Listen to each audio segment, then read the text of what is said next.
Kevin Roth here of Rotogrinders, and today we're going to talk about the RG Discord.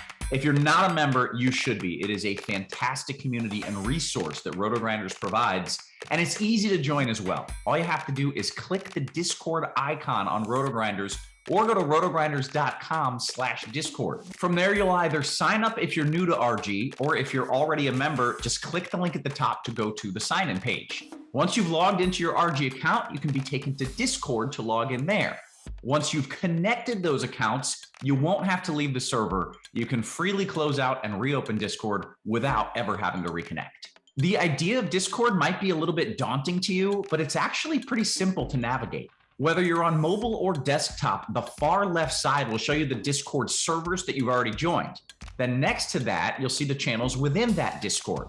We have both free channels like Chiefs Prop Shop and our daily sport channels, and we also have premium channels like Blender's Game Theory or the Crunch Time channels. Premium members can see the difference between the free and premium channels by looking for a padlock icon next to the premium channel names. We also have a few pointers for new and experienced users alike. If you're having trouble finding a channel, make sure that you haven't collapsed the section that the channel is in.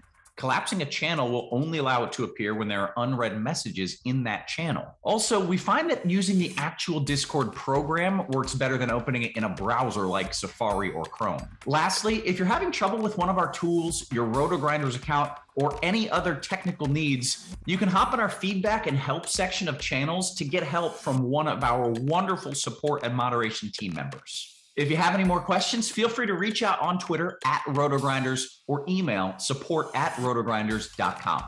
See you in Discord.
morning, Grinders. Welcome to Grinderslive here early in the morning, not the pregame show. Haven't done those in a while since MLB has been back. I'm Jordan Cooper, aka Blender Ed, Blender HD. If you want to follow me on Twitter, joined by Chop. Chop, I don't think we've done a show in months, years. I mean, I could tell by the reaction on your face that you don't listen to the pregame show, and I go, "Good morning," and that probably woke you up. I didn't. I wasn't expecting that one. Well, no, most people that have not done shows with me are like, "What the hell is that guy doing?" We got to wake people up in the morning. We got early baseball. We got Keith, Ice. It's always weird listening to Crunch Time. It's like when Roth calls you Ice, like who the hell's calling themselves Ice? Then you look at you, you're like, you're not cool enough to be called Ice. I mean, come on. Do you consider yourself cool enough to be called Ice? No, I don't, but it hurts coming from you, I guess. Well, coming from right, because if I don't think you're cool, that means you got problems. That's right. See you guys in the YouTube chat. We're in the YouTube chat. We're also in the live stream chat in our Rotogrinders Discord, and you could be part of that. I mean, that's I believe that's a free channel. You could be part of if you sign up to Rotogrinders. But if you're a premium member, you can get our premium channels in Discord. You could get all of our premium information, Cheese's $1 Million Musings, Lineup HQ, all the projections. If you want to even add on Derek Hardy's bat projections, we got stacked tool information, smash percentages, weather information. We got all of your needs for MLB. Click on the link in the description. If you want a combo premium package, you can get $10 off your first month by clicking on that link. We got a 5-game slate. We're gonna try to do since NBA is later today, and they're gonna be doing Grinders Live for NBA later. But Dean will still take some MLB questions about the 7 o'clock slate. We're gonna try to cover both slates back to back, but we'll focus a little bit more on this early 1 p.m. slate, since obviously that's the slate coming up, and we have pretty much all the starting lineups, or most of the starting lineups there.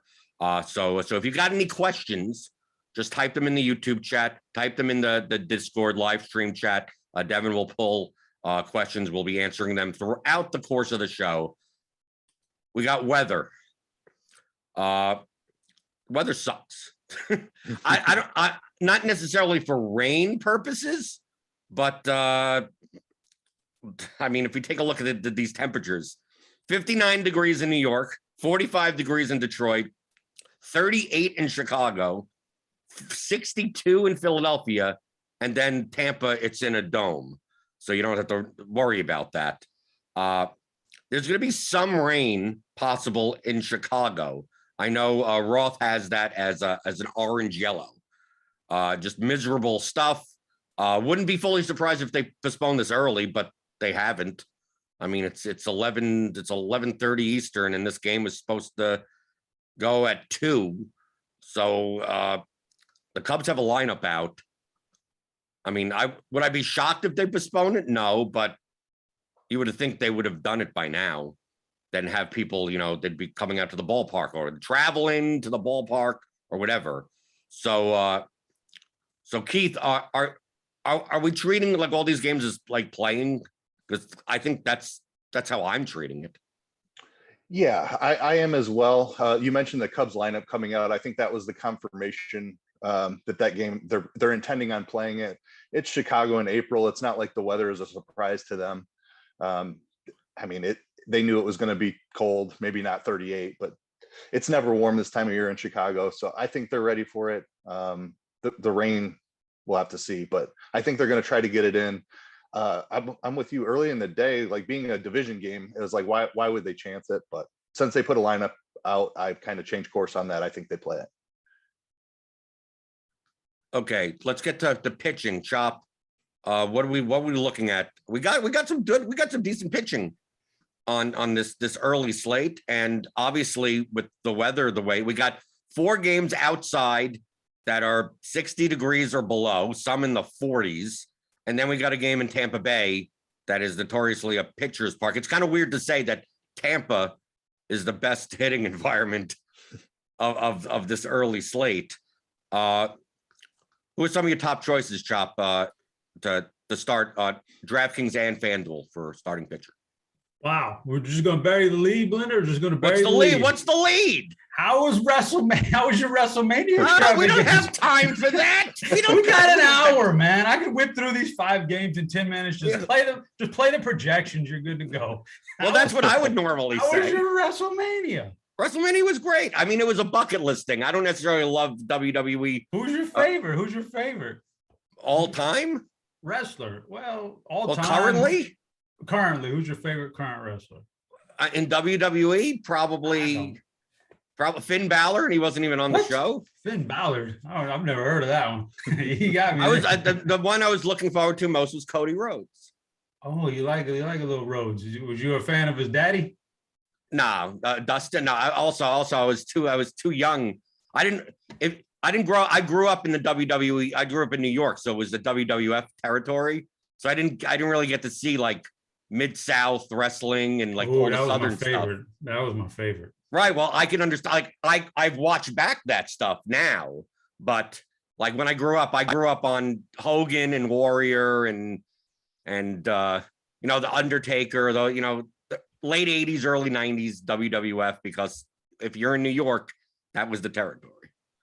Fair enough, man. I tuned in. I don't much like the new wrestling stuff, but I tuned in to watch Stone Cold. They said Stone Cold was making a comeback, so I had to watch me some Stone. Now, you saw Stone Cold drop the stunner on him, right? Come on. Yeah. Okay, good. I was there live. I was 21 rows to the ring. Good deal, man. All right.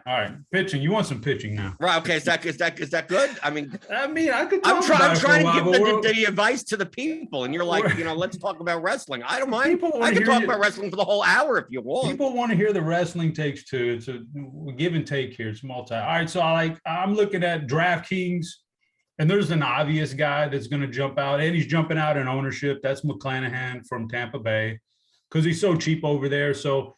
I don't mind. It's a 5-game slate. You can eat some chalk. You don't have to be like 9 guys different.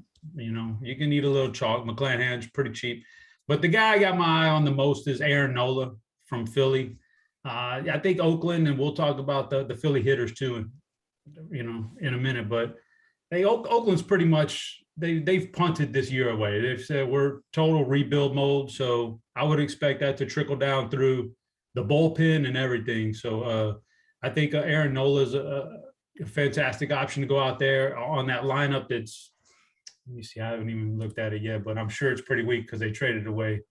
Yeah. No, the A's lineup looks like that's right. It looks like everyone that you pick up in the Rule 5 draft. I mean, that's Chad Pinder is the cleanup hitter. Yeah, man, that's rough. That's a rough lineup. And Nola, he's going to gather some ownership. Not as much on DraftKings right now as I thought he might get. But, that's my guy right there. I think you could fill in with McClanahan. Woodruff is fine. I watched the game yesterday. I think Burns is a little better than Woodruff, and we saw that, you're not matchup proof regardless of who you are. All it takes is them to get you in a little bit of trouble and you get lifted early and all of a sudden you can't pay off your tag like Burns did yesterday. So Woodruff is okay, though. And I think the interesting one, we're showing him with a lot of ownership, Garrett Cole, but I don't know, man. I think people may be scared off of that matchup, and I don't mind Garrett. I know you like this one. Blender, but his BVP, his against the Yankees, his BVP, he strikes these guys out quite a bit. So I can get behind a little Garrett Cole. Come on, Garrett. I know you like BVP. Oh yeah, it's the number one thing I look at, right? I got it bookmarked in my browser. I highlighted this yesterday and as well as on the morning grind. Remember, a short spring training. These pitchers are not stretched out. Don't expect anyone to go 7 innings. It would have to be really efficient for them to really go past 7. I mean, we saw some 6 innings. I mean, if you were really efficient. So, but on DraftKings, they've priced down these guys. Like normally we'd see Cole at $11K or Nola at like $2,000 more expensive. So they have priced them down a little bit because of that. But when we have guys like Shane McClanahan, I know he's 6,600. Now on DraftKings, he's much more of a play than FanDuel, where you're only playing one pitcher. So to fit in some of these more expensive bats, he's going to be popular. Just in the bat projections, Cardi has him projected pitch count of 83, which is low, but he's only 6,600. But if he sees any trouble, like it's not like McClanahan was pitching 100, 110 pitches last year anyway during the the regular stretch of the season. So if he gets into trouble, he could be gone in 3. I mean, he could be gone in 3 innings. So his ceiling is capped just from being eligible for the win. And especially on FanDuel, FanDuel, I don't even think he's in play at all because you want the quality win. You want if you could get 6 innings out of a pitcher, you're going to stand to gain a lot more than people that don't have them. So I'm leaning more toward. I'd rather play Nola, Cole, Giolito. I mean, even Woodruff, the Brewers tend to go to their bullpen a little quicker than most other teams. Keith, how are you assessing both DraftKings and FanDuel? Because McClanahan is more of a DraftKings play when it comes to pitch counts. Who are you worried about that, or are you just everyone's in the same? All the pitchers are in the same boat, and so you're just going to treat everyone the same anyway? Yeah, the latter of what you said there. Everyone's going to be on a short leash. We had the shorter ramp up after the lockout, shorter spring training. So I think that 80 to 90 pitch count is what you can expect from pretty much everybody.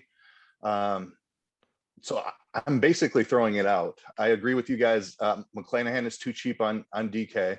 He's the cash game pitcher for sure. And I would pair him with Nola. That matchup is outstanding. Oakland trading away Olsen and Chapman. There's just nobody left there. So those would be the 2 cash pitchers for me for sure. Cole, tougher matchup against Boston, and I don't love the ownership that's coming in on DraftKings. We also got a question from the chat, Keith, about from Daniel. Are you worried about Cole because his second half wasn't great, and neither was his spring? Which to me, I discount spring. I don't even care about. But Daniel says he's worried about an injury.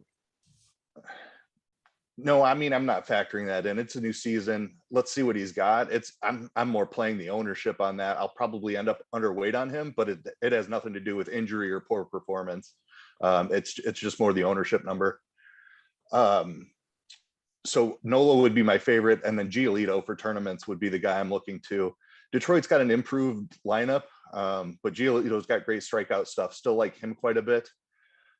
Woodruff, I'm okay with, but I don't love him either. I touched on this yesterday. The Cubs have kind of changed this lineup around. Last year, the Cubs were one of our favorite teams to attack because they struck out so much.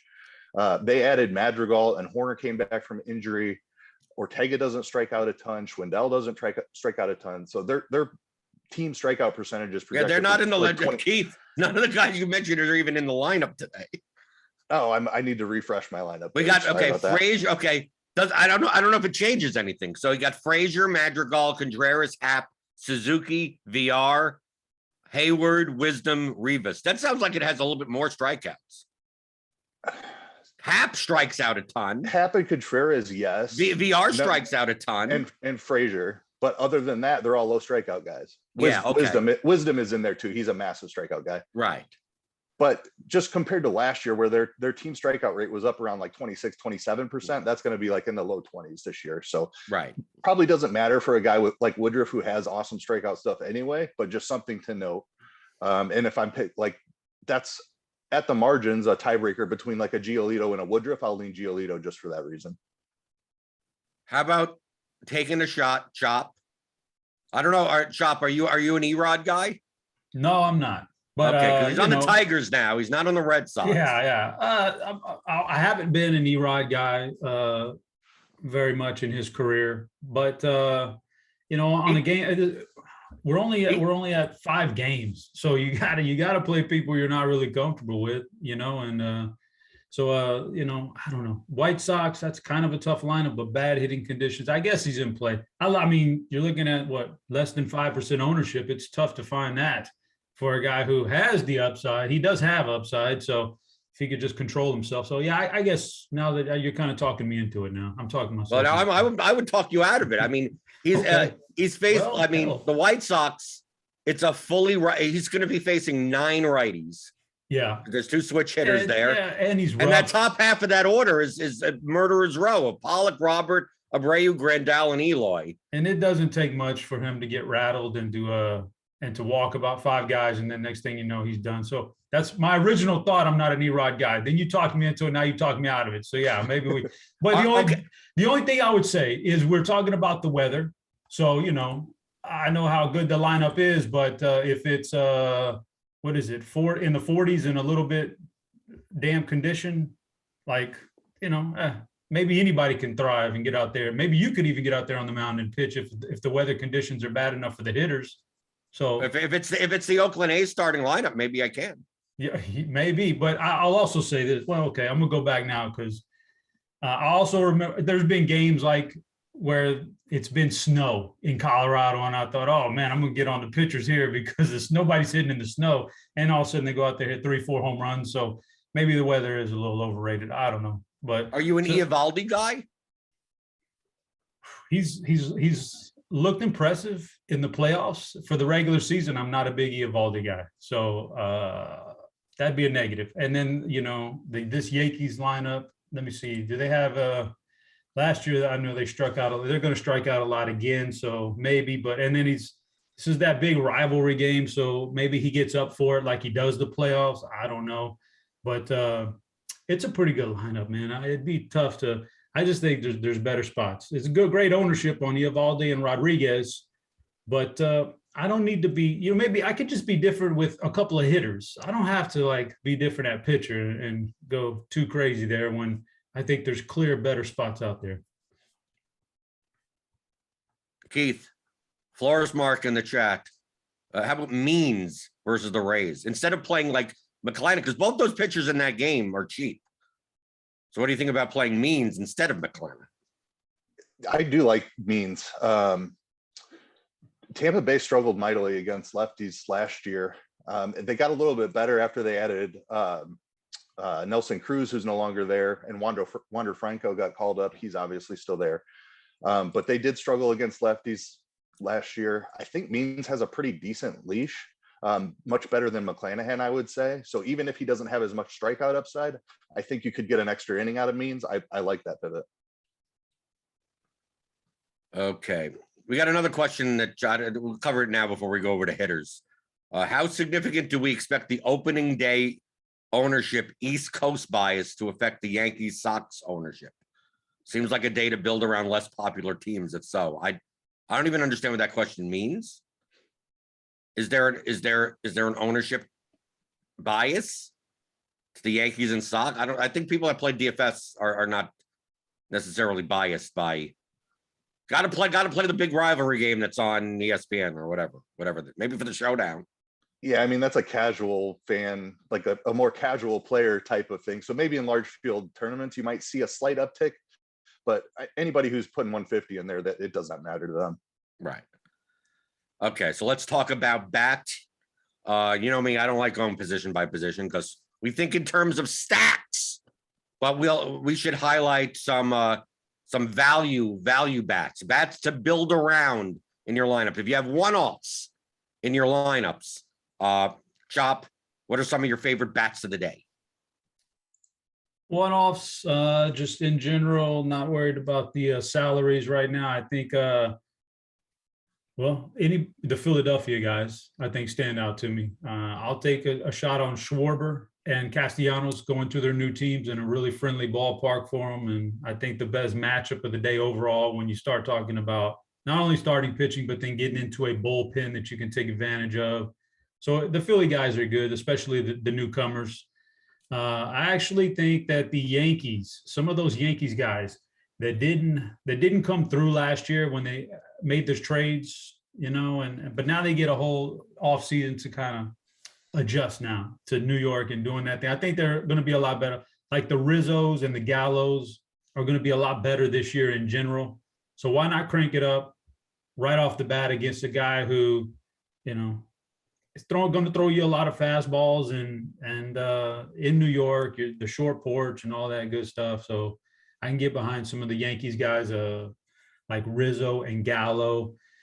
I don't know. There's so many, Blender. There's so many guys here. What are we talking about? Give me some more parameters. You need some cheap guys to round out your lineup. So, for instance, Christian Yelich, 3,700. Oof, man. We've never seen him this cheap. Maybe that's why, because he should be that cheap. I know it's bad hitting conditions. It's a lefty on lefty, but it's a 5-game slate. You get Christian Yelich against Steele. I mean, why not do it? I mean, I'm looking at guys like, how about Harold Ramirez? Okay, 3,300. I could get behind. I could get behind a guy like Harold Ramirez more so than I would Christian Yelich. It's getting to that point, really. Yeah. You'd rather play Harold Ramirez over Christian Yelich? Maybe in a vacuum, I'd go Yelich, but I think we're looking at what's Yelich going to be? I'm showing him at like 20+% ownership for a hitter. Right, well, I'm talking about without ownership. Right. Okay, in a vacuum with these matchups, I'll probably lean Yelich, and that should tell you something right there. Lean Yelich over Ramirez should tell you that I'm just not a big Yelich guy right now. So I probably wouldn't play him. I think that price range is fine. I think I'm more likely to go with some super expensive bats and then go, instead of $3,700 range, let's just drop down and find like some super cheap guys that are just like in the 2,500 range or something like that. Keith, you got any guys that are like that? I do have some guys like that, and I like that process there from Chop as well. Spencer Torkelson, I mean, one of the top prospects in baseball is 2,100. I like him. He's hitting in the 8th hole against Giolito, obviously a very tough matchup, but this is a guy with big power. I love him as a value guy. Bryson Stott, shortstop for the Phillies, also down there in that 2K range.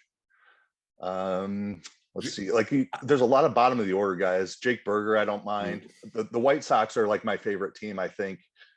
Picking on the Erod a little bit.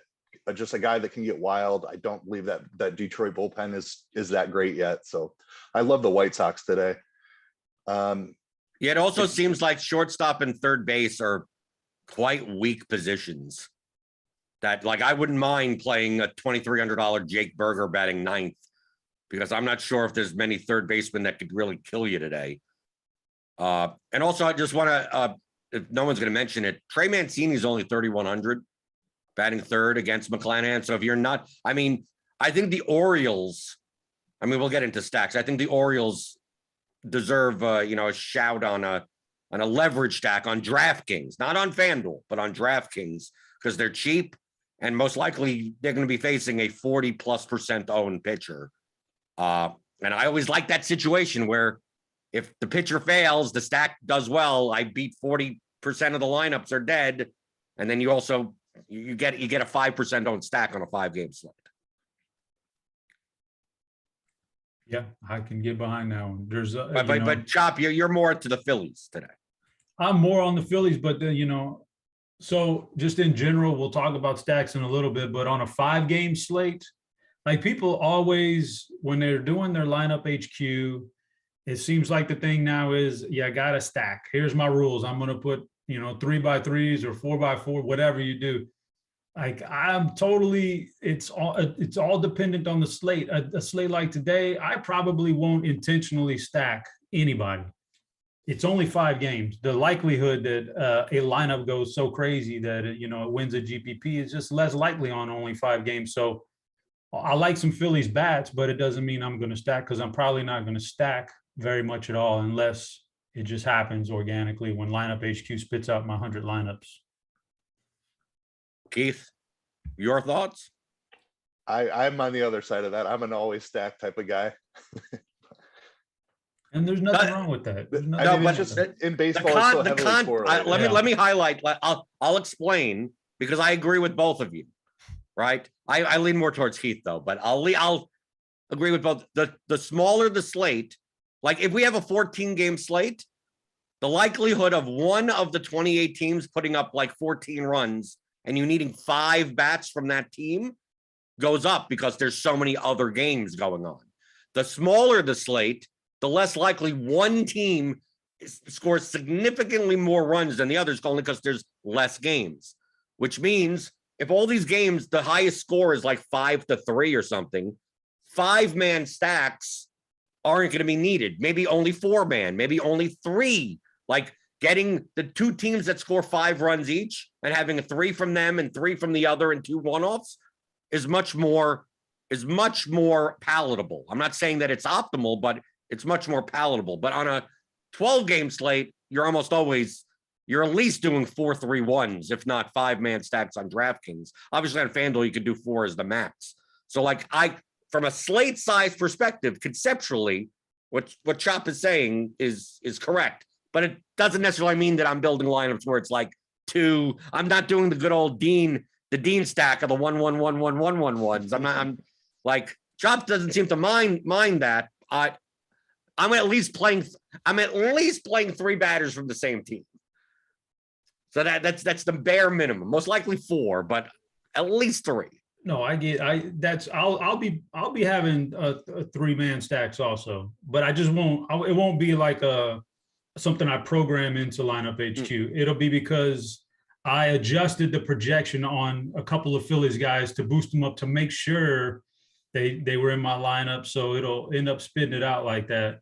Right, because you're more likely to get, like, if you're playing like Schwarber and Castellanos and Real Muto in catcher spot, like you're going to need to punch somewhere, and playing Bryson Stott at 2,200 at shortstop, maybe you need to play some punt, and he just ends up being the 4th Philly bat in your lineup, and it just works out. Something like that. And then, and looking at some of these other guys, while we were talking about low dollar guys and spin ups, if you're not playing, 5 games is probably still a little bit too many games to like have batters versus pitchers in your lineup.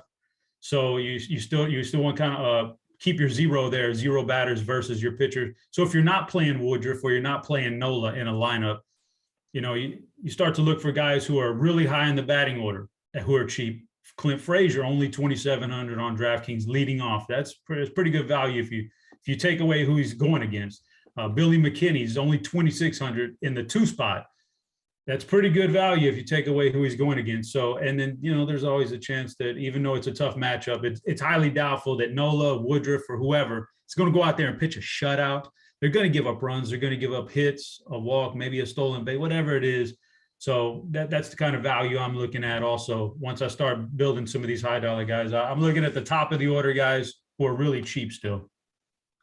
Keith, we mentioned the Phillies. What other stacks do you think are going overlooked? I mean, on a 5-game slate, no stack goes overlooked.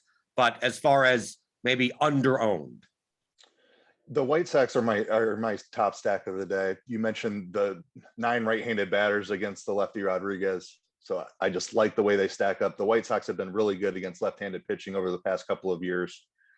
They would be my number 1 team. I like Philly a lot as well, but I think I'd be looking to, just because of the weather throughout the slate, I'm looking in that Tampa Bay Baltimore game. I'm playing both sides of this game for each team. Like, I like the pitchers in this game, but I also like the offenses too. So Tampa, I'm looking at, Means is a guy who gives up power. He can give up home runs. Obviously, Tampa is not a great park for home runs, but when you factor in the cold temperatures across the slate, that puts it on more of an even field. So looking at Tampa, they're a little bit overpriced, which is holding their ownership down. But a guy like Zunino, I love.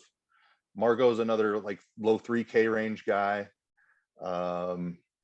Franco and Arozarena at the top. I like more like the middle to bottom of the Tampa Bay lineup is where I'm looking at for them. From a price perspective, Tampa, if we go through this, like the Yankees, their total right now, implied team total, 4.54.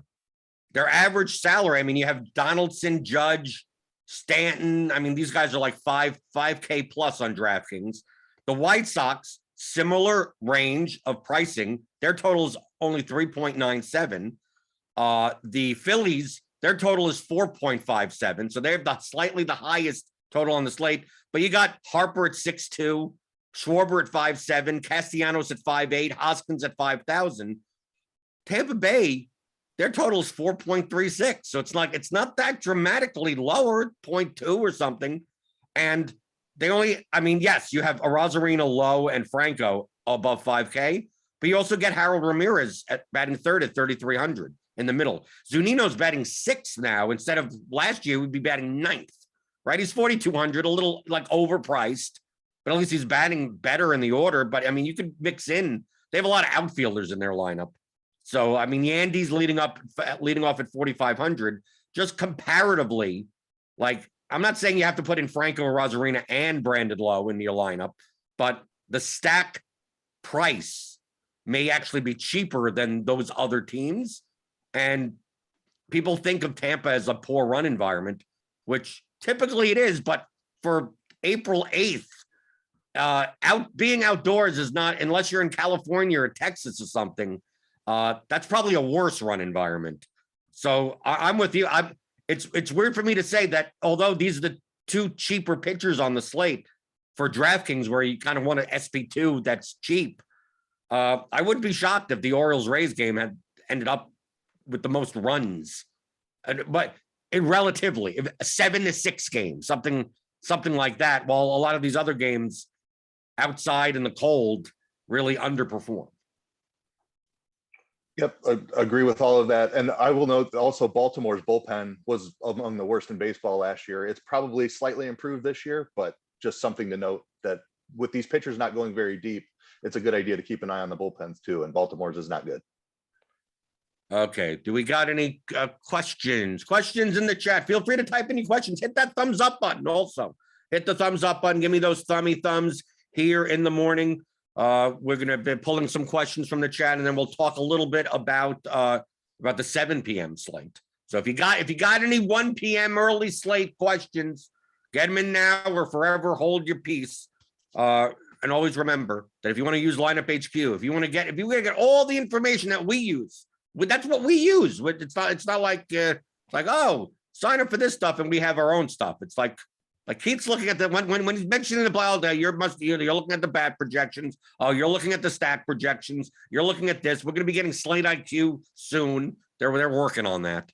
There's some technical difficulty there. And same for Chop. I know Chop is not using the stack screen apparently on Lineup HQ today, but he is using Lineup HQ to build his 100 lineups. Even though he's just like, what's this? Who cares about stacks? It's the Dean settings of whatever comes out. Who cares? Why? Dean's justification is my favorite though, because it makes absolutely no sense. Is that, well, everyone else is stacking, so in order to get different, I'm not going to do it. So it's like, so you're going to play suboptimally on purpose because everyone else is playing more optimally. That doesn't make any sense. Oh, everyone punts on 4th and 27, so I'm just going to go for it every time. Yeah, I don't like to, have Dean be brought in to back up my points. So I don't want Dean's name associated with my. Well, you kind of gave a Dean take. No. I'll have some stacks, some mini stacks, but like you said, the 5-man stack today on a 5-game slate with cold weather and good pitching, a lot of people will do that. Like that's what they'll plug in there. I want 5 guys from these teams or whatever. I'll definitely have some mini stacks. I will be stacking. It's just I don't, on a slate like today, I don't have to go 5 by 3. Right. 5 by 3 is what I'm saying, and right. I'll have some 3-man stacks and mixed in a good bit, but Dean just does it. Dean just puts 10% globally and then just make my lineups for me. That's not how you do it. Okay, Richie asks, who are your top 2 pitchers for the early slate? I apparently got here late or doesn't understand what the rewind button is. I'll start off on that one. Just quickly, we already did pitching. Just I love Nola, and I'd say that if you're Nola, and let's go Giolito just to be a little bit different. Joe asks, is Cedric Mullins a good contrarian spot today, Keith? Yeah, I don't mind that. McClanahan might only go 3 innings, like you mentioned, so I can get behind that. It's hard for me to pay $5,500 for him. It is, yeah, but he's got some speed and some power, so it could work out. Would you do a full stack of either team in the Chicago-Milwaukee game, or does weather have you worried? Anyone. I'm personally not on that game. The weather is bad. Woodruff is a phenomenal pitcher. So I'd lean Brewers if I was stacking it, but I'm not doing either team. I'll say that I'm not big on stacking it necessarily, but the longer we go without a Milwaukee lineup, the far less owned they will be here, and that locks in about an hour. Right. That's exactly what I was going to say. I'm more likely to play the Brewers, especially the owner. Right. It's more of an ownership thing. I mean, we're playing DFS. It's not a matter of predicting who will do well. It's what's the probability of people doing well versus their ownership. And I think the Phillies are going to be very popular. I think the Yankees are going to be popular. I think Nola and McClanahan and Cole on DraftKings will be popular, and some Giolito. So it's a matter of, are they worth their popularity? And the Phillies, it's hard to get away from the Phillies because it's a decent run environment. And yeah, they have some cheap hitters or stuff like that. But I mean, it's hard to get away from any team on a 5-game slate. But that's why I'm looking into stuff like the Rays, right? Maybe I'm not playing the Cubs or the A's or anything like that. But like the Tigers even. Like, who's going to play the Tigers today? Jeimer Candelario is 5K. Well, that's why no one's going to play the Tigers, right? I mean, you're trying to find a way to get like cheap stuff around it. And, and that's how you win GPPs. It's not a matter of it's not what's most probable. It's what's most profitable. Okay. More questions. Favorite candidate for a quality start for the early slate? You would have to think Nola. Oh, it's right? Nola for sure. Yep. Who would be two on that list? I would go Giolito. Yeah. Or I mean, you have to say Cole, but obviously he's facing Cole. A much better team.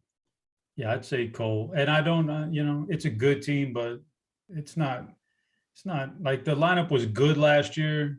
I don't think it's improved a lot. They added Trevor Story, but who's to say Trevor Story is really any good outside of Coors, to be honest with you. So I like Cole. Yeah, if you got the money to spend on him.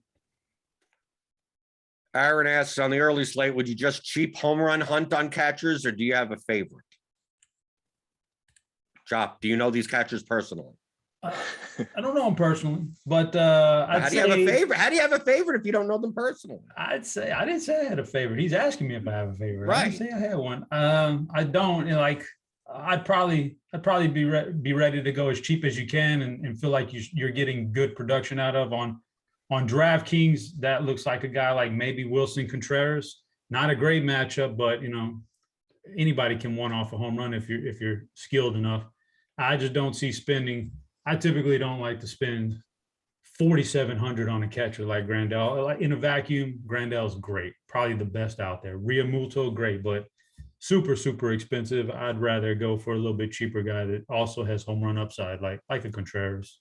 You could punt really down low and just play Robinson Chirinos. I mean, Verlander, have you ever purposefully played a catcher that was just stone minimum, even though he wasn't even in the starting lineup? Have you ever done that just because it helps out the rest of your lineup?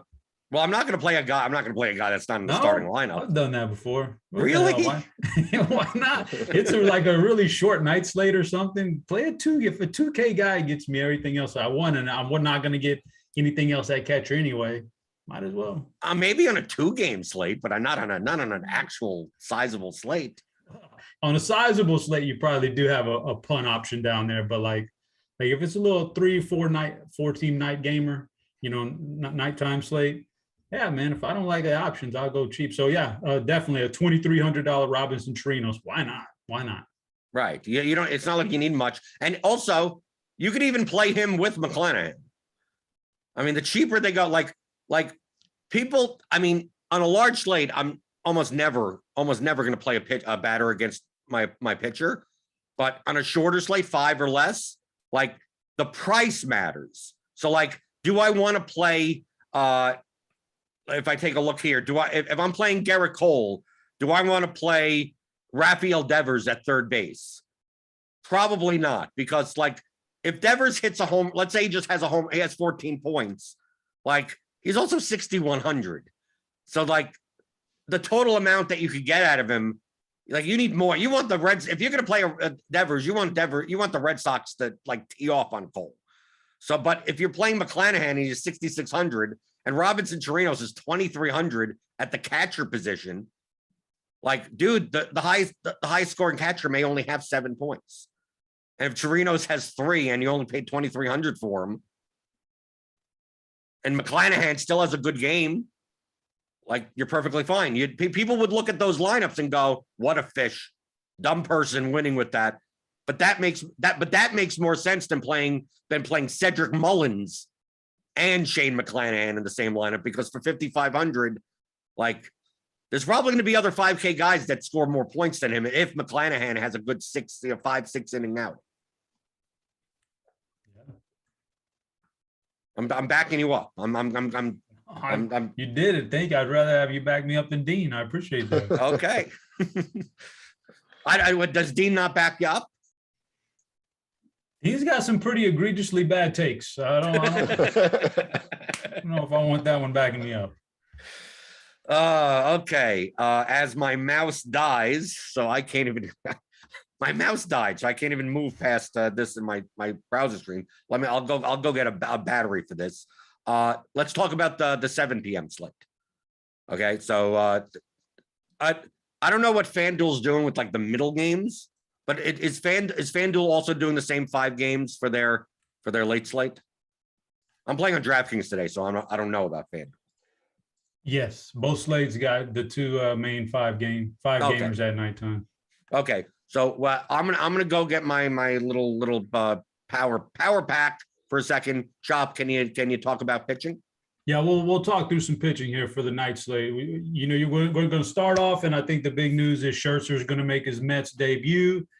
So, if you believe now, I'm personally, like, I saw him last year, and I thought, okay, it's kind of winding down for Scherzer, man. Maybe he's not as dominant as he used to be, but he went out, commanded a big contract, and he's super expensive tonight, and he's going to get a shot to make his Mets debut against Washington, who's got a couple of nice hitters, but not particularly great.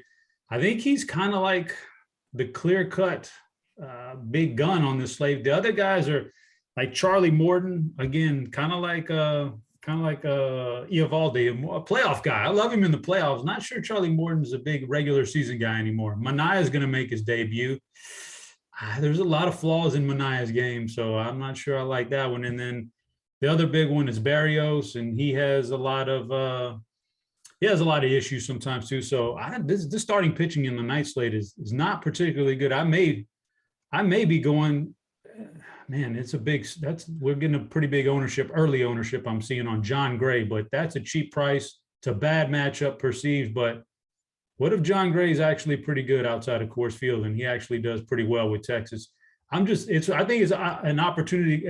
Like, what is it called when it's not opportunity? It's anti-opportunity cost. Like, I don't really think there's a lot of big scores out there at starting pitching. So I'd be willing to, kind of like the catcher thing we just talked about, I'd be willing to go cheap at pitcher here on the night slate and take my chances, thinking that some of these big guns that are super expensive just aren't going to get there. Yeah, I don't mind that call. The Scherzer price tag is difficult. We just saw Garrett Cole on this morning's slate. We get a little bit of a discount on him. There's no discount on Scherzer here. Usually that price is justified because you can expect 110 pitches out of him, but I'm not sure that hamstring has been a little bit tight on him. He was scratched from opening day. I'm not sure how much Scherzer I'm going to be getting to. So I like that Morton range. Good matchup against Cincinnati. They lost Castellanos, traded away Jesse Winker. So that Cincinnati lineup is a little bit watered down. I think Morton is the guy I would lean to as my number 1 pitcher. Berrios has got a decent matchup against Texas. They obviously added Seager and Simeon, but the overall body of work of their offense is still not elite or anything. I don't mind Berrios, but he's not a huge strikeout guy. Manaea, I'm with you. A few question marks around him making his San Diego debut. A guy that can get wild at times, and the strikeout stuff is hit or miss as well. But I do like the matchup against Arizona, and I don't mind the John Gray call. Tough matchup against Toronto, but out of Coors Field, he might be a completely different pitcher. I'd be fine taking shots on him. Yeah, it seems like the late slate has less pitching options than what you'd want. I said it on the Morning Grind podcast. If John Gray is going to be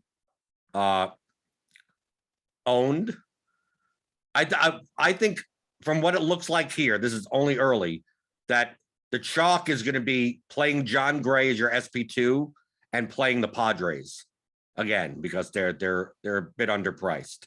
You could do the opposite and play the Blue Jays stack and play Merrill Kelly. But remember, when we enter MLB season, I'm Mr. Nutso. So like that's the way that I think of things when it comes to MLB DFS.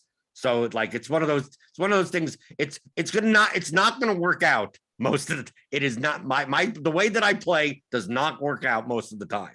But when it does work out, I win first place. So like I look at things as, okay, if everyone's playing John Gray and the Padres, I'm going to play the pitcher against the Padres and the batters against the chalk pitcher. And it's baseball and anything could happen. And the variance is so high. So I can see that. Do I want to play Merrill Kelly? No, obviously not. But you also have Jake Odorizzi there. Oh, this pitching slate's awful. Wow. Because if you're not going to play John, you're probably going to have to play some cheap pitcher, because I don't see how you could, unless what cheap stacks are there for you to play Scherzer plus Morton. I don't know. I guess you could find some cheap bats in order to do that. And also, we're not even saying that Morton can get blown up. Manaea could easily get blown up, even though the Diamondbacks lineup sucks, right? And then you got Scherzer, and you're the most confident about Scherzer not getting blown up. But I mean, he could give up 2 home runs, no problem. I mean, he could not pay off a 10.2K price tag and still end up with 12 points or something, and then it's not worth it. Yeah, the late slate. What I do like is we still got the dramatic difference in run environments and hitting environments between the early slate and the late slate is like night and day, right? Because the Blue Jays are playing in the dome, so you don't have to worry about it being cold. Atlanta, it's 52 degrees. Okay, that's cold. Then you got the 59 in Washington, pretty cold, with some rain going on there. But then you got Los Angeles, it's 85 degrees, and Arizona, it's going to be over 90. So it's I think most of the I'm saying this, Keith. I know you played yesterday. I said the same thing yesterday. It did not work. It did not work out. You got to play. You're going to play the 2 late games, and then the games go 2-0 and 3-1 or so. I mean, it's just right? So yeah. So the Astros did not do. The Astros broke me yesterday, right? And then we just got the Brewers lineup in, by the way, and it's not as expected. So let me go through that for the people. Okay, so Wong is now batting. Okay, they've moved everyone around. Okay, it's McCutchen leading off, Adames batting second, Yelich third, Renfroe fourth, Keston Hiura fifth, Taylor is in the lineup, Taylor, Wong, Brissot, Caratini. So it's not that dramatically different, other than Wong moving around, McCutchen leading off and DHing. Okay, just want to shout that out. Back to the 7 p.m. slate. Are you gonna make the mistake that we both made yesterday and just play the hitters from the 2 games that are 85 plus degrees and just sink more money into that? Probably, yeah. Those are the highest total games, though. Yeah, I mean, and Odorizzi is a very attackable pitcher, so I like the Angel stack quite a bit. It's an expensive stack, but I mean, Trout back, Ohtani, Odorizzi's been a reverse splits guy too, so that matchup for Trout is particularly enticing. I like Rendon a good amount as well. Stassi gives you a catcher. 4.3 is not ideal as a price tag on him, but I do think there's some power upside there against Odorizzi. So I really like the Angel stack, and then the San Diego stack will probably be the most popular, but it makes sense against a guy like Merrill Kelly. And I don't mind your Arizona call as well. not the greatest lineup, but you've got some talent up there with Carson Kelly and Kettle Marte. I think would be the two that I'd lean to first. Chop, it's a 5-game late slate, so obviously you're not stacking because that's not what you do. You're going with the Dean approach. I'm just gonna keep on making fun of Chop until he leaves. For not stacking. You were making fun of me. I didn't know you were making. I thought you were. Just... No, the thing is that what like it sounds like I'm making fun. It's just I'm more eloquently stating the strategic concepts that you're trying to portray. You're condensing it down to like, oh, you don't need to stack. And it's like, no, Chop's still stacking, just like not forcing it in and not playing 5 guys from a team. Yeah. I don't see if there was a 5-man stack on this slate, it would be it'd be up there like Atlanta, getting back on track tonight against a left-hander and a relatively weak bullpen, or it would be Toronto against John Gray, like we said. Like just because you play John Gray on one side doesn't mean on other lineups you can't come back with Toronto State. Like Toronto probably has the greatest opportunity tonight to put up a double-digit score. Like and I can't predict that. That's hard to say. Some of that's just variance and luck and anomalies and stuff like that. But Toronto definitely is built to put up 10 runs on anybody, especially John Gray. But yeah, I'll be sticking to like a little 3-man little mini stack. I like what Keith said. The top of that lineup for the Angels tonight will probably be the same as it was last night. That's 3 guys who can all hit a home run, back to back to back. So I like the Trout, Rendon, Ohtani, little mini stack. The Mets have a little power. They have a little pop. So, I can get behind that too. I actually think we liked a lot of the pitching in the morning and there's not as much at night. So the nighttime actually has a lot more offense for me than the morning did. So there's a lot more stackability at nighttime. Right. Nighttime is the right time. That's when you stack them up. Stack them up and stack up your questions in the live stream chat, in the Discord, or in the YouTube chat. We got a couple of minutes left before we hand it over to crunch time. We'll have Kevin Roth here going over some of the weather stuff, right? He's the meteorologist. He'll give you his weather takes. We got who else? Who else do we got on crunch time today? We got Cheese, obviously Cheese on crunch time. TJ on crunch time. They'll be going over the early, primarily the early slate. We got Grinderslive later today for NBA. Are you still playing NBA? Keith, no way, man. Keith, are the Thunder playing tonight? What computer gen? I was at WrestleMania. I didn't. Once I said I'm going to WrestleMania, I said I'm done. I'll be back in time for baseball. Perfect. I don't have to play NBA anymore. I'm looking on Twitter because I still have all the notifications and everything on Twitter, and I'm seeing people starting lineups. But I like dude, I play NBA DFS. I don't even know. Like, there's 3 players in this lineup. I didn't know exist. Didn't even know existed. They're signing people off the street like the day of the game and then playing them 41 minutes. Yeah, it's wild times. I do not have to do any content today for NBA, so I'm just completely checked out of NBA for the day. We got three days left for NBA to just and it's always, and the teams that do that the most are always the teams that like have 10 o'clock games. Right, it's Portland and Oklahoma City and Sacramento or something like. Just gonna throw it. Here's a lineup. Like, who are these people? Jalen Horde apparently is a DFS all-star now, right? Yeah, like 50-point upside. Right. Okay, 2 minutes left before we hand it over to Roth. He'll go over the weather for that Chicago game. I mean, based on his report. I mean, look. The Brewers just came out with a lineup. The Cubs came out with a lineup before. It's 2 hours before game time. Like they're up. I mean, they're not going to just do that and then postpone it as people are making their way to Wrigley Field. They're just going to play through light rain and cold weather, and that it is what it is. I would think, right? Is there anything we've in the past hour that changes our opinion on if certain games are going to play or not? Because I don't think so.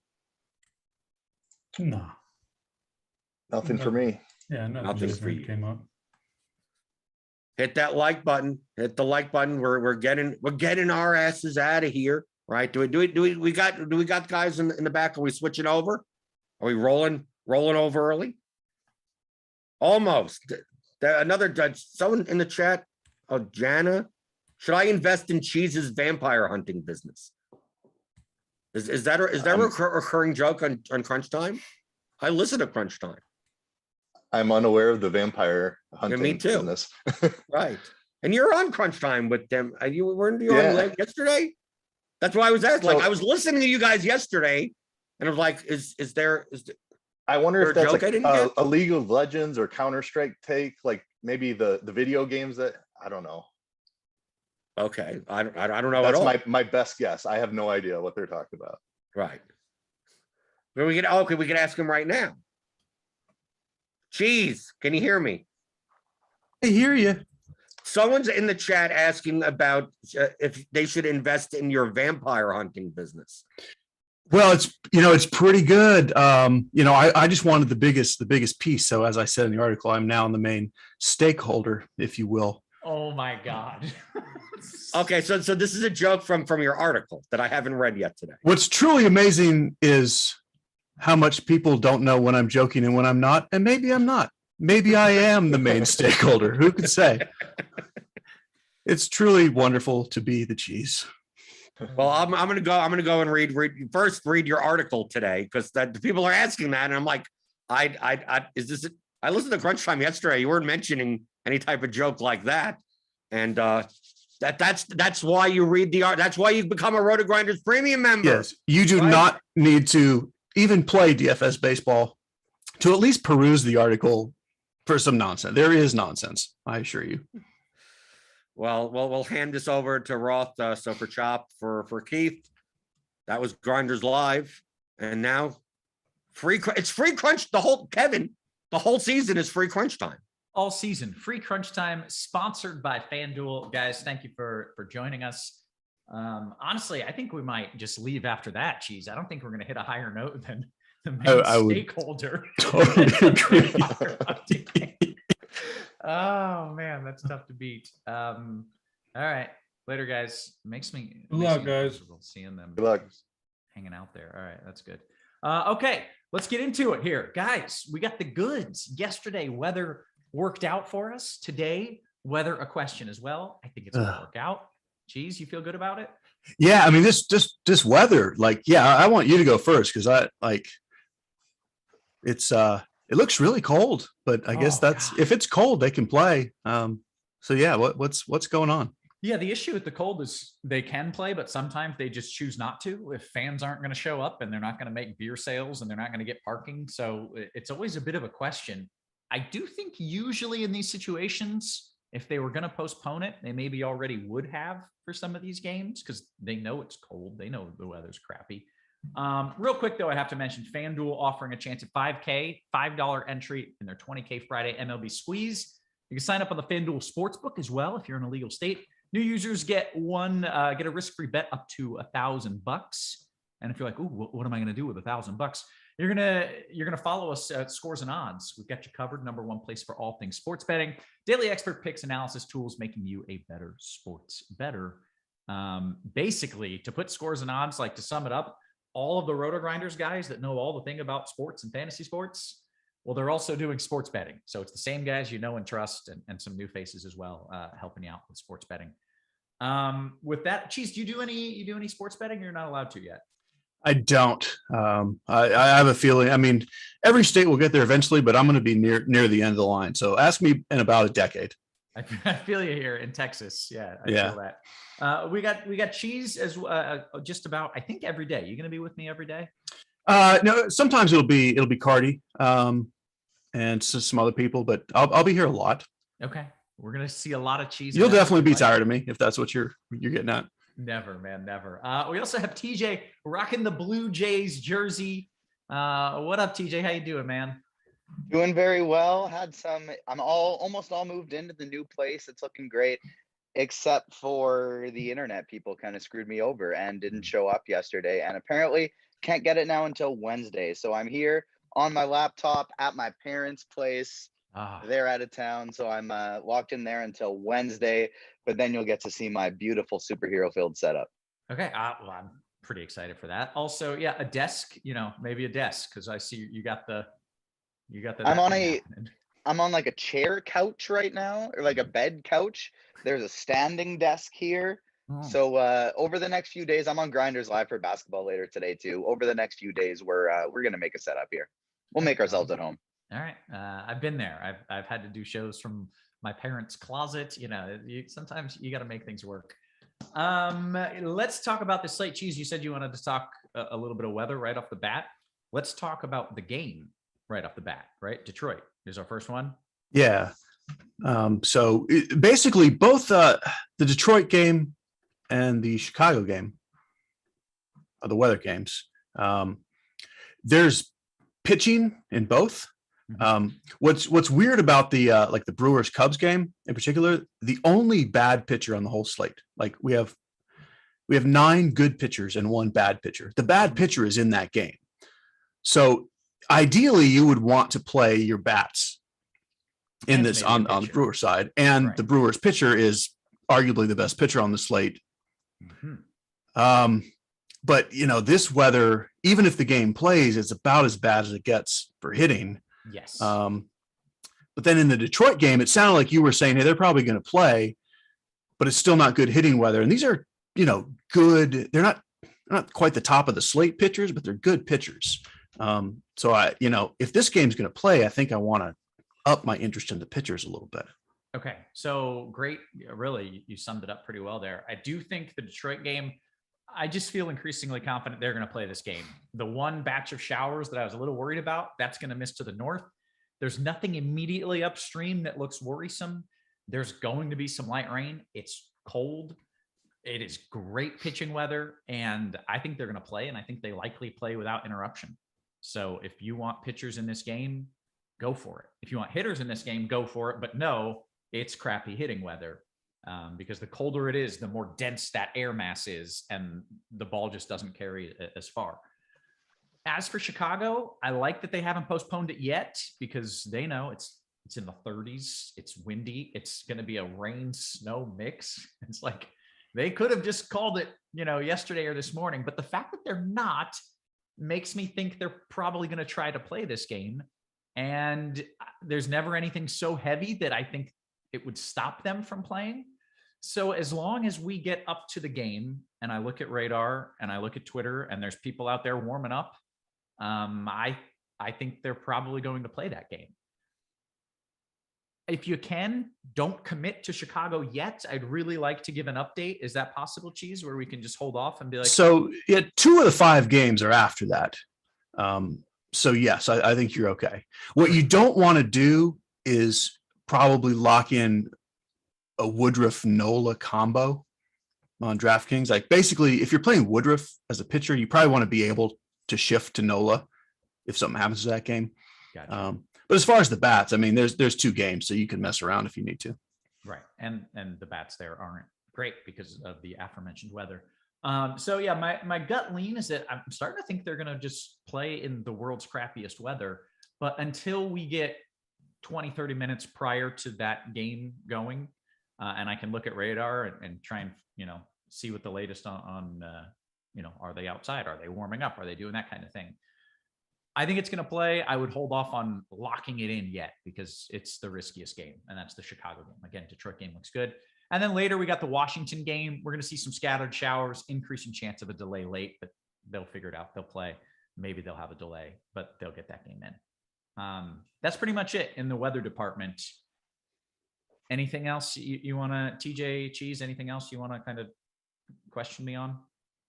Well, the fact that you said that Detroit Chicago White Sox game is probably going to play. My favorite tournament option on the slate for pitching was Lucas Giolito, just because of he's not seeing that same ownership as the other top pitchers are. So cold weather, that's probably going to play. That just gets me even more excited about that one. Yeah. Okay, great. Good stuff. All right. I feel good about where we're at weather-wise. I will cut back in if there's anything that I need to update you guys on. But let's talk about what we're going to do over on the FanDuel. Cheese, what do you like? So starting at pitcher, I mean, we have a lot of good pitching today. And we do have the weather kind of giving a bonus to Brandon Woodruff, to Lucas Giolito. A little further down to Eduardo Rodriguez. Still, for me, like Aaron Nola is the guy that I want.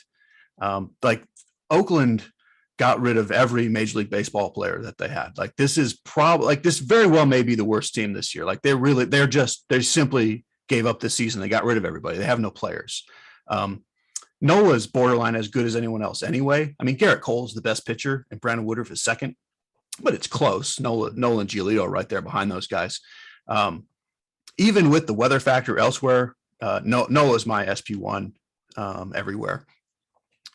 And then like on FanDuel, all four of those guys I mentioned are around 10K.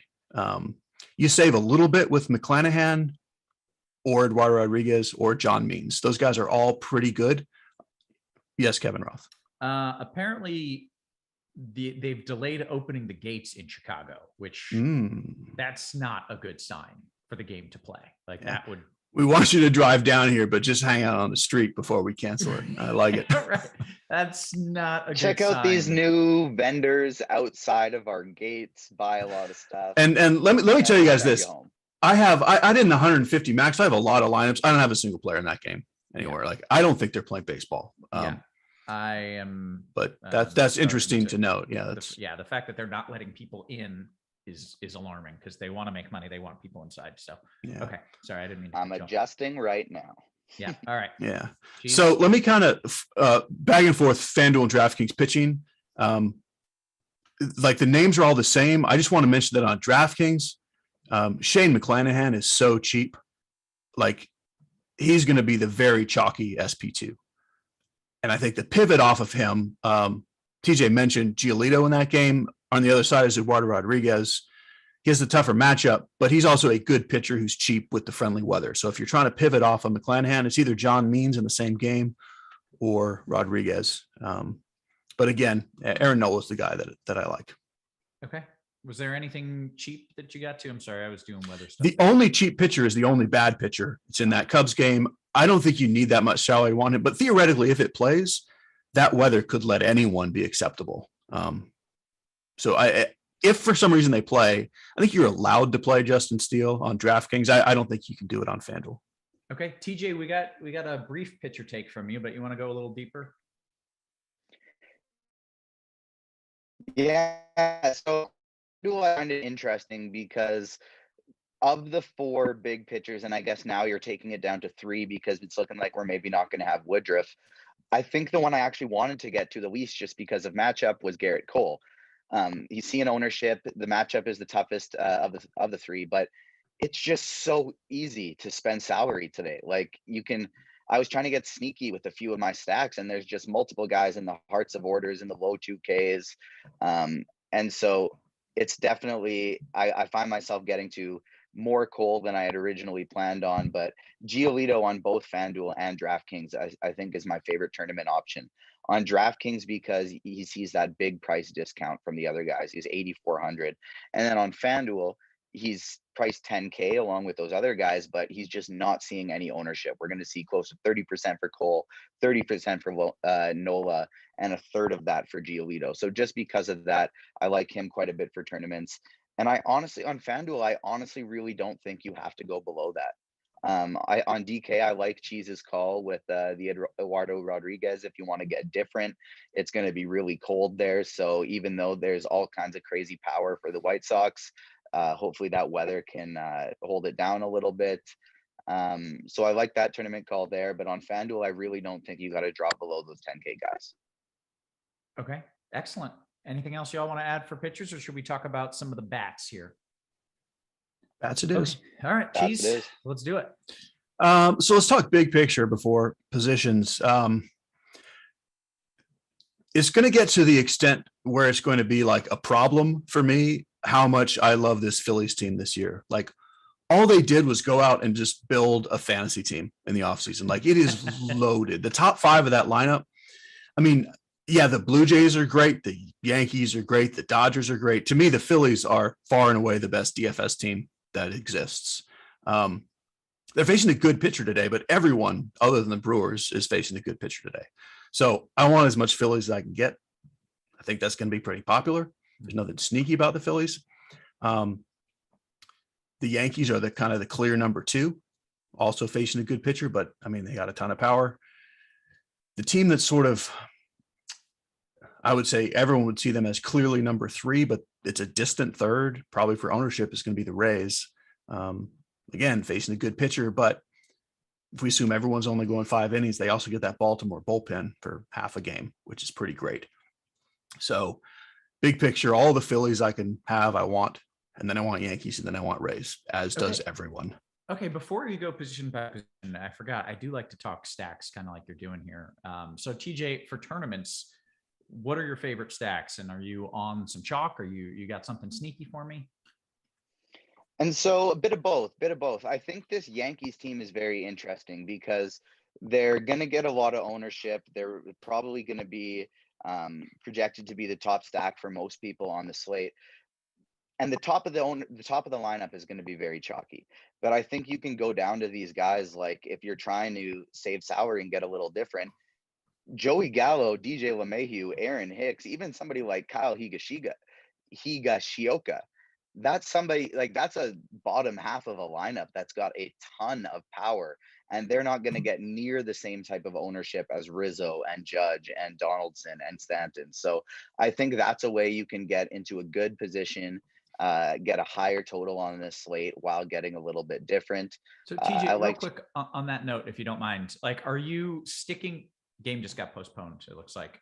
Are you sticking with most of the chalkier bats and then adding in some later lineup guys? Or are you going a full like 5, 6, 7, 8, 9 type stack? So I'm playing 3 lineups on FanDuel tonight, and my plan is I'm gonna play one lineup with these chalky guys for the Yankees. That big top 4 lineup. They're all underpriced for the position that they're in. And because they're going to be chalky, I'm planning on playing that with my Giolito lineup. That's where I'm going to get a different secondary stack. That's where I'm going to get my lower owned pitcher, just so that I'm different than the rest of the field is with that. So it's not a Cole team with that stack, a Nola team with that stack. And then my secondary stack is going to be different. Then when I'm getting my chalkier pitchers, that's where I kind of like to. That's where I kind of like to look at the back half of the order for the Yankees and some of these other stacks. I also really like Philly and Tampa, just like Cheese said. Those are probably my second and third favorite stacks. I like the White Sox as well, even though this lineup, even though it's going to be cold. We talked about how the cold will probably repress power. That'll help Rodriguez, but he's shown tendencies, especially early in the season before, to be a little wild. And so if he's having trouble hitting the strike zone, I don't mind getting to that Chicago White Sox stack as well. Okay, excellent. Let's go position by position. Cheese, you can start us out with a little bit of catcher first. Yeah, so I like the Phillies so much. I would the whole trick is on FanDuel, you can only play 4 of them. And I think Real Muto is the guy who gets left out on FanDuel. Real Muto should be chalk on DraftKings, either him or TJ mentioned the cheap Yankees bottom of the order with Higashioka. Zunino is fine for power. Grandal is interesting because he's a middle of the lineup guy, but I really like Real Muto on FanDuel specifically because he's not one of the top 4. He's like the 5th Philly, and you can get the 4 big ones. So even Philly stacks might not have him. Okay. This is officially now postponed, which we thought was going on, but now we've got the beat writers coming out. And excellent. So, okay. TJ, why don't you talk a little first base catcher for me while I try and get this information out and update things. Yeah, for sure. So first base catcher over on FanDuel, Kyle Schwarber is just a fantastic play. Leading off against Montas lefty-righty matchup. He's going to be pretty high owned, but I think he's going to be worth it. Yandy Diaz is somebody you can look at if you're trying to save some salary, but I don't think he's got quite as high as the upside against Means as somebody like Hoskins, somebody like Anthony Rizzo. For tournaments, I think there are crazier things than you can do than Trey Mancini. Lefty-righty matchup. McClanahan's a very good pitcher, very good strikeout pitcher, but I don't mind that at all. Catcher on DK, I realized I kind of started with first base instead of catcher. I'm more of a FanDuel player, but on catcher for catcher on DK, Higashioka is my favorite option there, but then you also have Real Muto is a great option, and a bit of a lower owned tournament option if you want. You can take a shot on Grandal if you're doing a White Sox stack as well. Okay, great. That takes us to second base. Cheese. Yeah, we've got some kind of dead positions today because there's only 4 games now. I don't know if I've mentioned it yet. I just like all the Phillies, even the ones who aren't great, like John Segura on FanDuel, specifically on DraftKings. That price is pretty weird.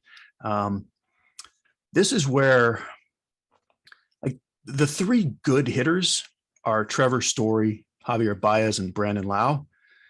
And none of them have what you want in a matchup. Like it's lefty for Lau, it's Baez against Giolito, Story against Cole.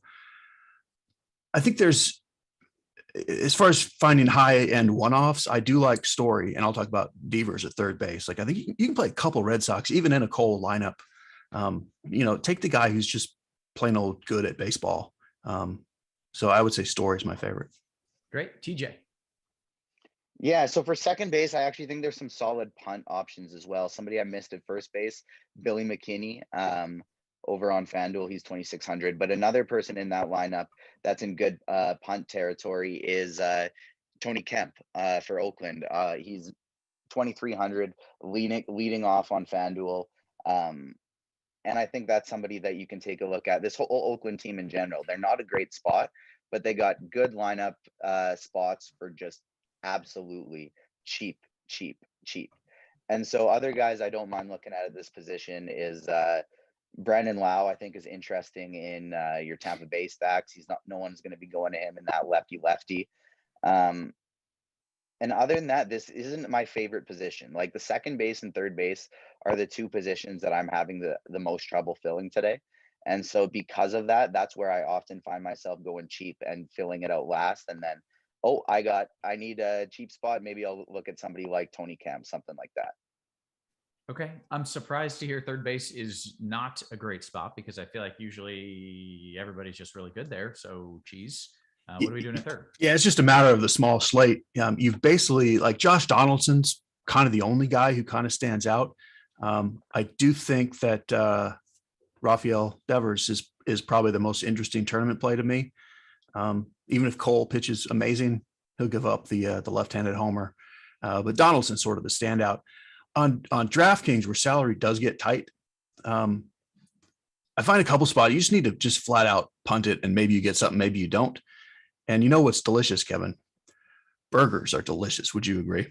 I love a burger. Yeah, Jake Burger, 2,300, fills a spot that you just kind of need to fill, and actually has a little bit of power. So he's kind of my cheap guy on DraftKings. FanDuel, you can play Yandy Diaz for 2,500 if you need to go cheap. Okay, I just learned earlier today that there's a guy named Beer who hit a home run last night. Yeah, there's a He guy hit a named walk-off Burger. grand slam on National Beer Day. This is incredible. There's a guy named Burger and a guy named Beer. I can't believe our narrative guys didn't force me to core play him. I mean, I didn't know it was National Beer Day until it was too late. It had already happened. I was like, well, how obvious was that? Yeah. Let's get TJ, a burger and a beer combo, walk-off grand slam for him again today. Exactly. Absolutely.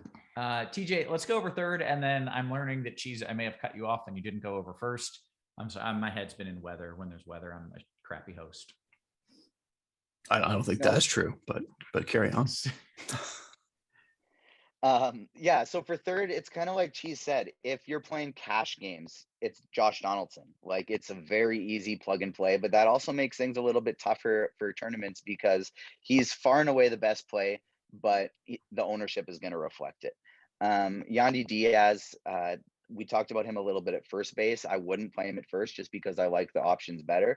I like just getting to him over at third base where we can play him there over on FanDuel for 2,500. 4,500 on DK, a little bit less exciting for him there. Chad Pinder has third base eligibility on DK for 3K.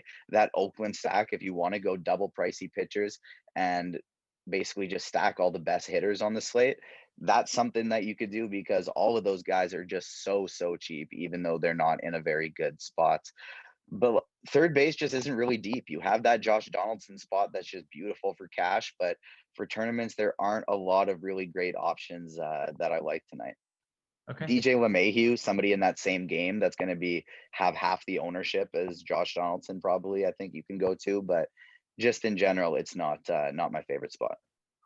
All right, Cheese, you want to circle back to first since apparently I cut you off there, or you want to go to short? I mean, I'll just say, I mean, real quick, I mean, the Phillies, Schwarber, Hoskins, it's silly how good they are as far as upside. Rizzo's a little too cheap on FanDuel in particular, even on DraftKings, like he's cheaper than the Phillies guys. I do like Rizzo.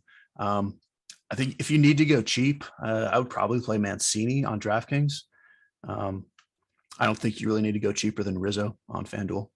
Okay, shortstop. Yeah, it's kind of like second base. Like it's kind of the only guy you kind of want to like is Wander Franco.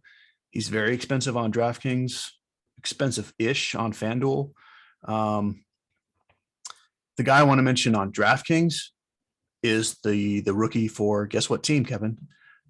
The Phillies. You're right. Okay. So Bryson Stott is a good prospect, and even though he's batting eighth, I like him. You know, on FanDuel, goodness, I like the Phillies, but Didi and Segura, I like them. But Javi Baez again is just one of those guys that any game against any pitcher, he's going to swing like he's trying to hit homers, and he'll hit some even in cold weather. But Franco's kind of the go-to if you have money. Okay, great. TJ, shortstop. Are you with the Wander? I'm with the Wander. Now that we don't have Adames, Wander is far and away my favorite shortstop option on the slate. If you're going cheap on FanDuel, 2,200, Didi Gregorius, I think is a great play. Javi Baez, same thing. The weather, like Cheese said, the weather is going to repress the power, but there's probably no one in the MLB who swings harder than Javi Baez. So I think he's a good option there. He sure tries hard, doesn't he? Yeah, he does. Exactly. If there's somebody who can push it through the cold weather, it's going to be Javi Baez. And so I think that's somewhere you can go. Gene Segura, same thing. I like that call there. The Phillies just provide, not only are they in one of the better spots, but they just provide so much flexibility on this slate. Seems like every single one of their players has multiple position eligibility, and it makes it very easy to mix and match them and get them into lineups. Other than that,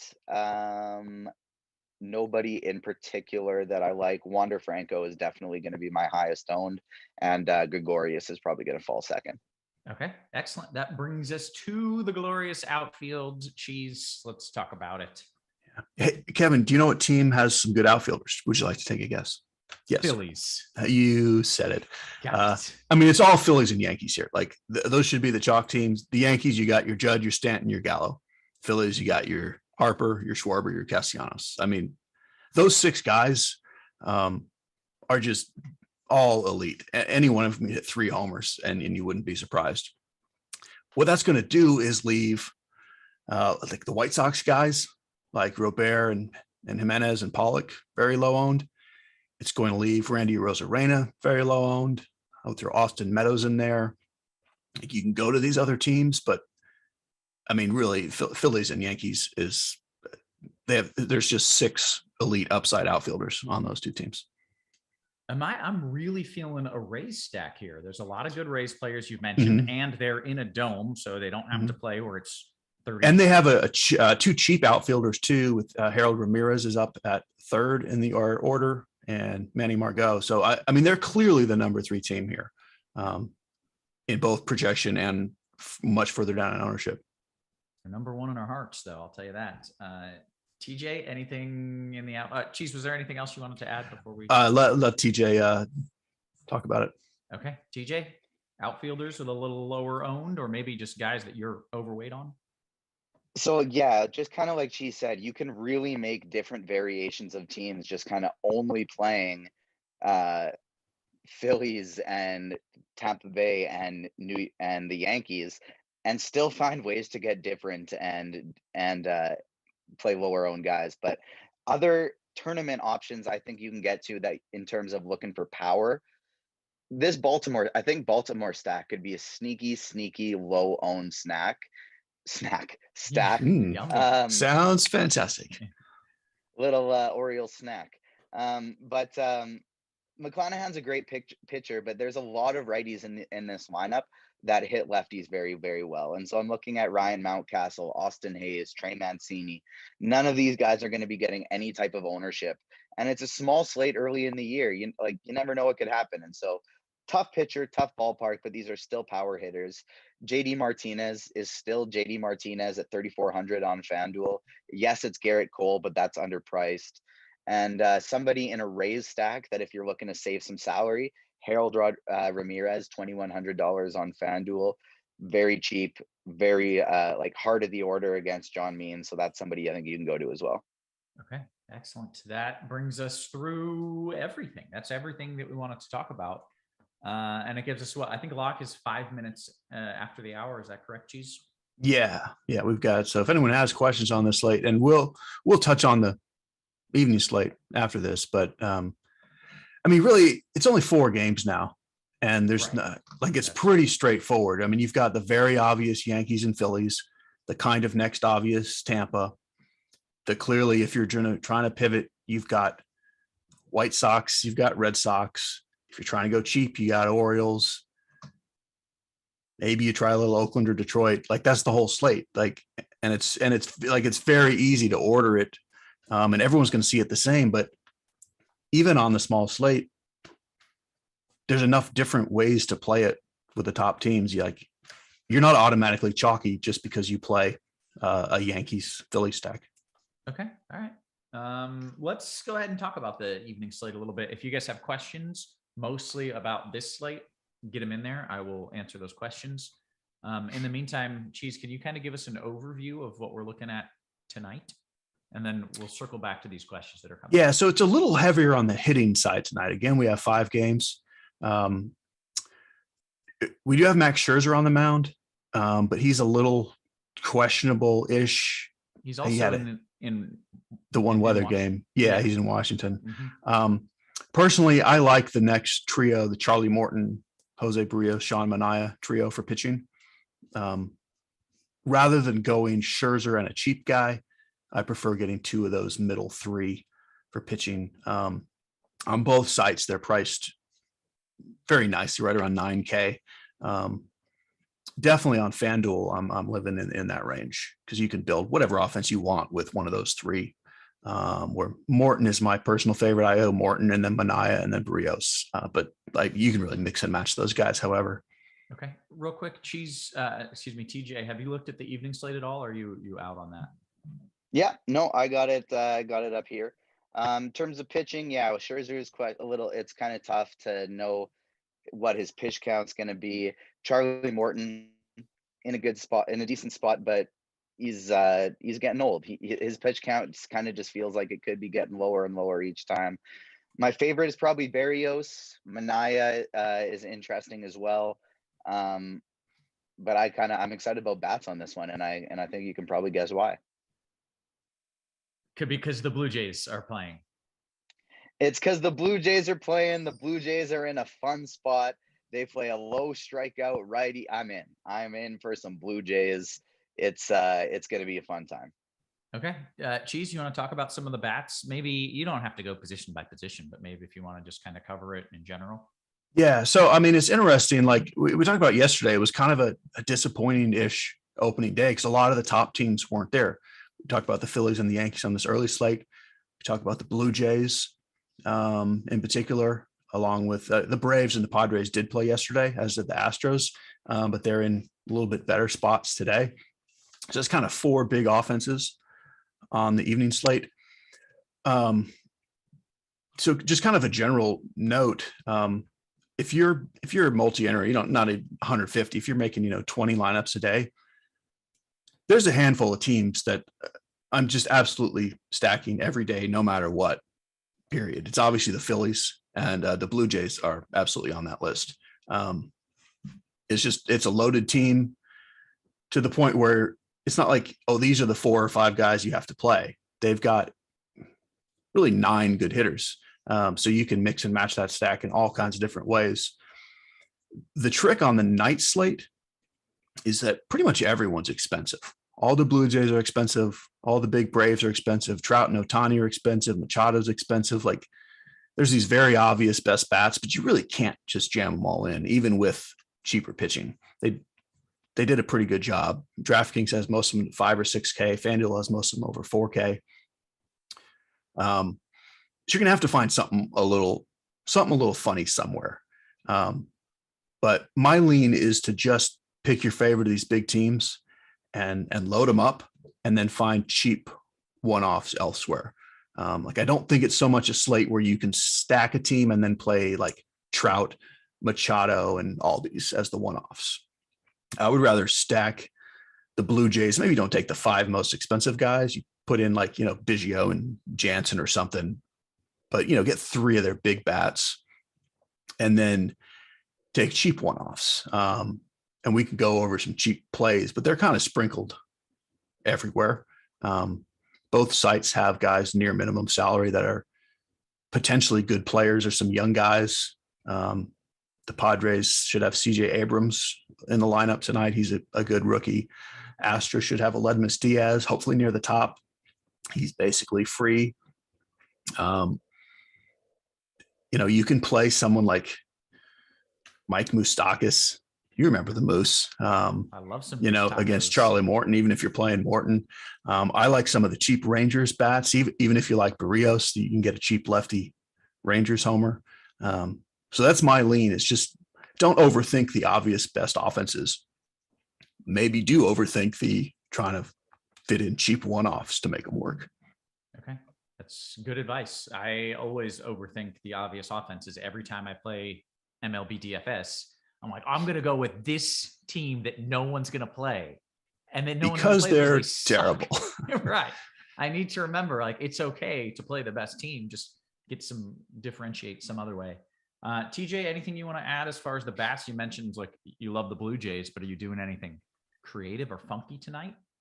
Yeah, so like a couple other teams that I'm looking forward to playing is I like the Braves, I like the Padres.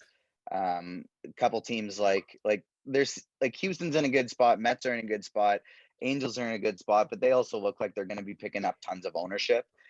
So the Jays, the Braves, the Padres, those are teams I'm going to be liking to go to.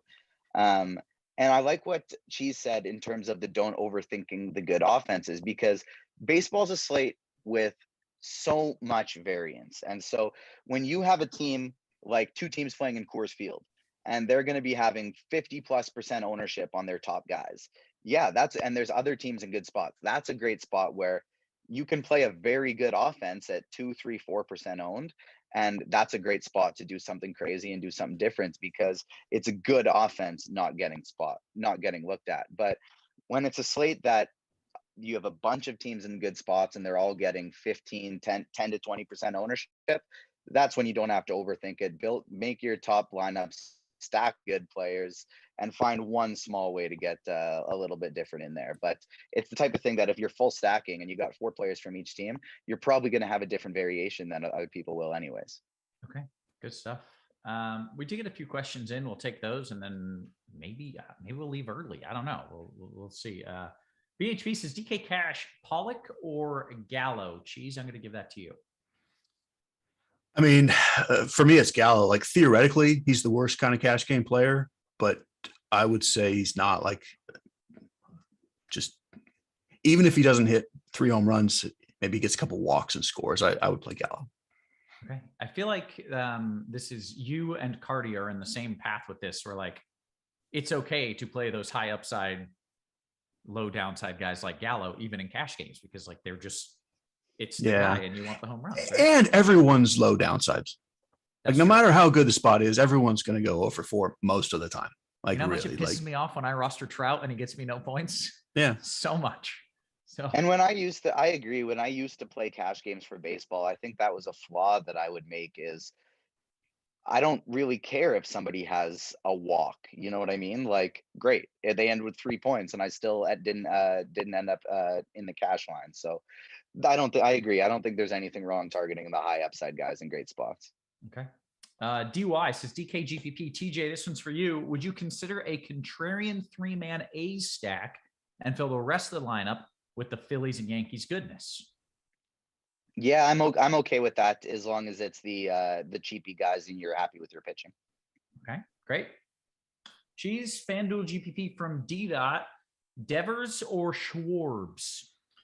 Okay, so here's the thing. I don't like that question at all because Wow, I tell me want to why. be able to give you the answer that it's Devers. Like he feels like the best GPP play to me as far as who is no one going to play that's just awesome, that even though he's facing a great pitcher, the matchup is right. It's him. Mhm. I mean, but I just like this Phillies team as Schwarber so much. Like Schwarber is more likely to put up the points for you. Yeah. But like as far as like just way under owned for the skill set, it's Devers.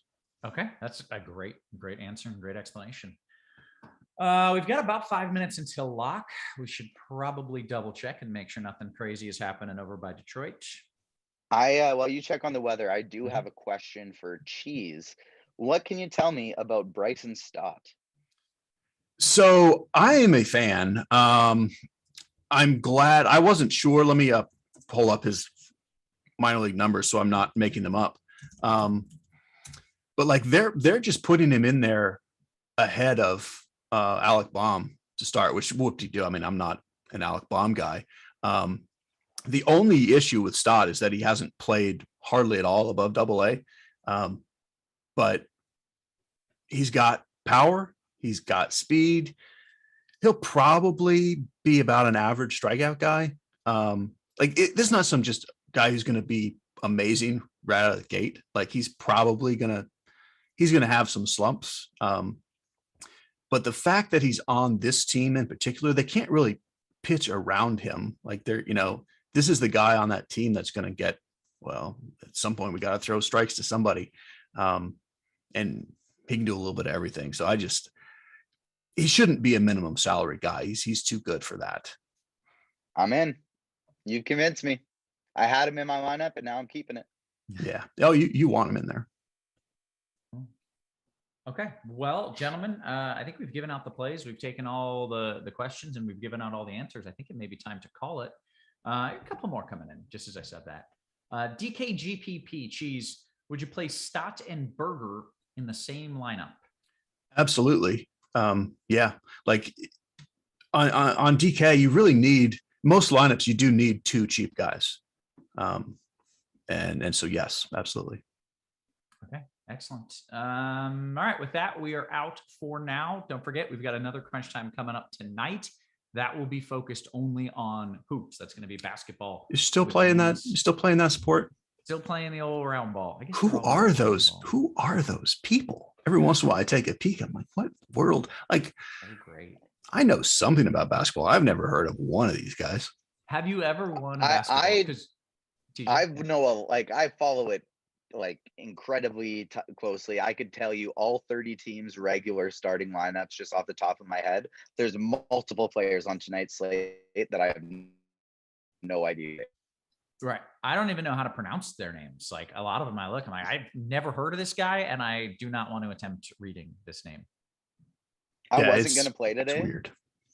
But then I was on Morning Grind this morning, and I'm on Grinderslive for basketball later. So I guess I kind of have to. Yeah. You're kind of locked into it at that point. If I'm going to be breaking the slate down that much, I feel like I'll probably have some edges. I got to get a little into it. Yeah. Cheese, have you won a basketball tournament before? I know you've won hockey tournaments. You certainly have won baseball tournaments, video game tournaments. Have you ever taken down a basketball? Last year, Mhm. I won two pretty big tournaments. And that was the only, that was it, period. Out of 10 years I've played NBA, last year was the only time I won a couple tournaments. I'm truly terrible at it. Like I really am the worst. I don't get it. I don't like it. I don't understand how you build or why you do it like that. I don't get it. I don't understand what's happening. And yet last year you won a couple tournaments.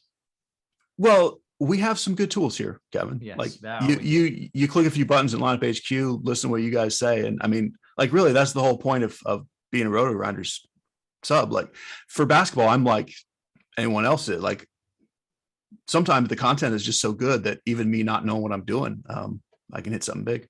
Yes, I will add on that. Someone says, hey, how's the Detroit game weather? Someone, I did mention I would look back at that. It looks good.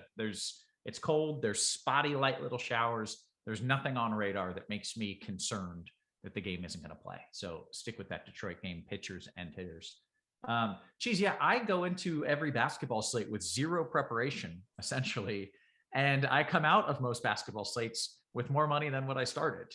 And it's literally just because we've got great tools. We've got, lineup HQ. And of course, we've got great hosts kind of giving me plays. Yeah, if you have the time and the patience to kind of rebuild lineups as the night moves on, like our team does an amazing job with updating those projections as things happen all night long. Like I don't know what's happening or why or how, but like I know it's going to get in the numbers, and it's good stuff. Right. Yeah. I So don't like know what's going on, but lineup HQ does. Yeah.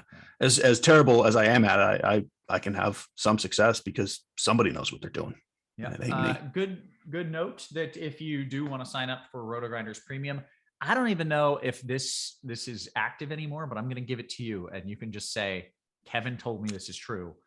You get $10 off your first month if you sign up for Rotogrinders Premium, and that's whether you do single sport, which I wouldn't recommend choosing NBA, as we're running out there. Maybe pick baseball or something else, or combo. You still get $10 off that first month. So go ahead, sign up for Rotogrinders Premium. You get the best tools in the business, and you get the best hosts in the biz as well. And it is still active. All right. I thought I was giving away something that's not, but promo code Kevin told me so. Yeah. Kevin was about to be mailing out a bunch of $10 checks. I was going to have to pay for that. Yeah. All right. With that, I think we've hit the lock and we can get on out of here. So for TJ, for Cheese, and for Devin, always working hard behind the scenes. Guys, we appreciate you. We love you. And we will catch you later tonight. You have been crushed.